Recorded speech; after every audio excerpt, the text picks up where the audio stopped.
Jake Marlowe had been riding for 3 days when the blizzard hit.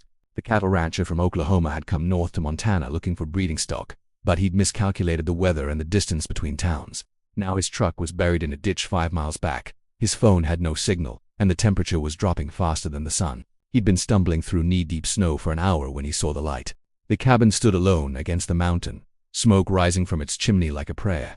Jake hammered on the door with numb fists, and when it opened, he found himself staring at a woman unlike any he'd ever seen.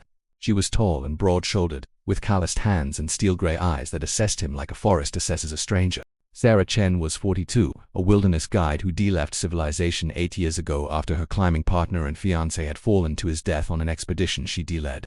She lived alone by choice, and she didn't look particularly happy about finding a half-frozen cowboy on her doorstep. But she pulled him inside anyway, because that's what you did on a mountain when someone was dying. She stripped off his frozen jacket, sat him by the fire, and pushed hot coffee into his shaking hands. Jake tried to thank her to explain, but she cut him off with a raised hand. "Save it," she said. "The storm's getting worse. He wouldn't be leaving tonight." Her tone made it clear this wasn't an invitation, just a statement of fact, and Jake was too grateful to argue. As the wind howled outside, an awkward silence settled between them. Jake was used to being charming, too easy conversation and easier smiles, but Sarah seemed immune to both. She moved around her cabin with practiced efficiency, stoking the fire, checking supplies, barely acknowledging his presence. Finally, Jake tried to break the ice. He told her about his ranch, about the life he'd built from nothing after his father had drunk away their family land. He thought maybe she'd appreciate a story about starting over. Sarah listened without comment, then disappeared into a back room. The temperature dropped viciously as night fell. Jake could feel the cold seeping through the walls despite the fire. He was trying to arrange himself on the wooden floor near the hearth when Sarah emerged from the bedroom carrying blankets. She looked at him with something between pity and exasperation. "You're going to bed with me tonight," she said flatly. The words hung in the air like a challenge. Jake's face went hot despite the cold. "Now hold on," he started, but Sarah cut him off with a look that could freeze water.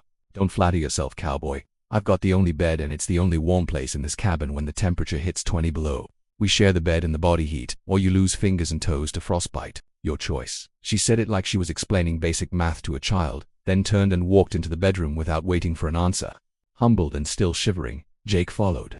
The bedroom was small and spare, and Sarah had already positioned herself on one side of the bed, fully clothed, with a wall of blankets between them. She lay rigid as a board, staring at the ceiling. Jake carefully settled on his side, acutely aware of every sound, every movement. The silence stretched out, broken only by the wind battering the cabin walls.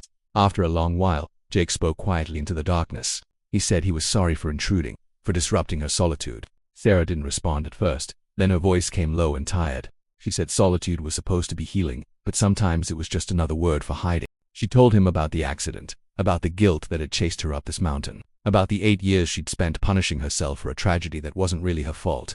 She said she'd forgotten what it was like to have someone in her space, and she wasn't sure if she hated it or needed it more than she could admit.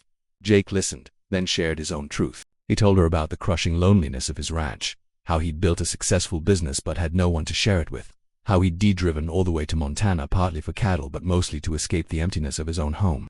He said maybe they weren't so different, her hiding on a mountain and him hiding behind work, two people running from the same thing, just in different directions. The storm lasted 3 days. During that time, something unexpected happened. Sarah taught Jake about survival, about reading weather patterns and respecting the wilderness. Jake taught Sarah about vulnerability, about letting someone help, about the difference between solitude chosen freely and isolation born from fear. They talked through long nights, shared meals in comfortable silence, and slowly, the walls they'd both built began to crack. On the morning the storm broke, Jake's truck was dug out by a passing plow. He should have felt relieved, eager to get back to his life. Instead, he felt something close to grief. Sarah walked him to the road, hands shoved deep in her pockets, her face carefully neutral. Jake turned to say goodbye and found himself saying something else entirely. He said his ranch had mountains too, smaller maybe, but beautiful. He said he could use a partner who understood the land if she ever wanted to come down from hers. Sarah looked at him for a long moment, and Jake saw the war happening behind her eyes. Fear and hope, isolation and possibility. Finally, she smiled. Small but real. She said maybe she'd tired of talking only to trees. Maybe it was time to try something scarier than any mountain. Like trusting someone again, like believing that what happened once didn't have to keep happening forever. She said she'd think about it, and the way she said it made Jake think she already had. 6 months later, Sarah Chen drove down from her mountain with everything she owned packed in her truck.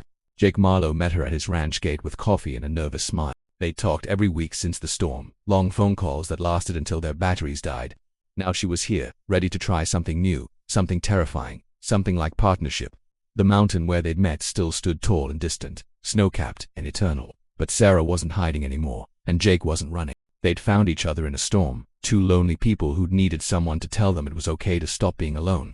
Sometimes the most shocking moments in life aren't the ones that sound dramatic, but the quiet ones where you let someone in and discover that vulnerability isn't weakness. It's the doorway to everything you've been missing.